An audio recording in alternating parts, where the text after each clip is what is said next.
Mir, Che cosa vuol dire? pace, E sotto invece cosa è scritto? Ucraina, E sotto? mamma. Sono le parole nel cuore della piccola Daria, come in quelli di tutti gli ucraini. Parole scritte anche oggi sulla lavagna della scuola della comunità di Treviso, da tempo presente in uno dei tanti spazi della chiesa votiva. Qui il senso di patria è vivissimo e viene trasmesso soprattutto ai bambini nati e che vivono a Treviso.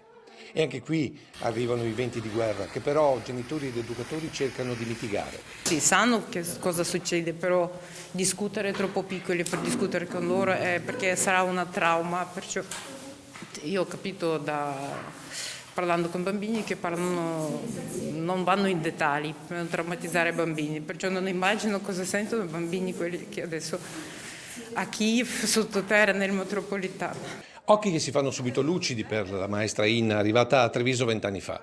Educatrice da prima del crollo del muro di Berlino, vive questo conflitto in maniera ancora più dolorosa, avendo insegnato sia a bambini ucraini che russi.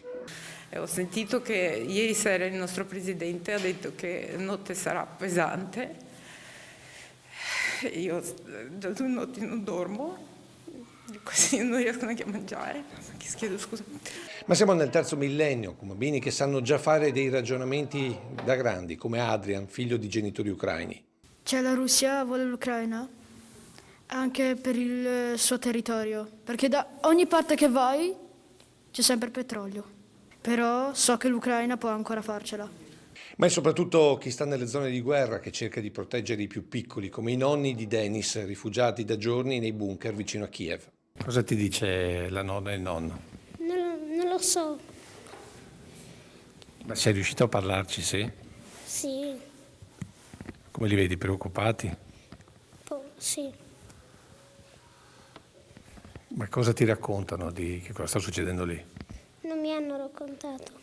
Frontiere aperte per donne e bambini che fuggono dalla guerra, ma sono molti che nonostante il pericolo sempre più forte non vogliono scappare. Perché anche io un'ora, i ragazzi e gli uomini non possono più partire, invece io chiedevo a lei partire con il nipotino mio, ma lei non vuole abbandonare mio figlio, dice no, stiamo qua, voglio stare con mio marito più insieme.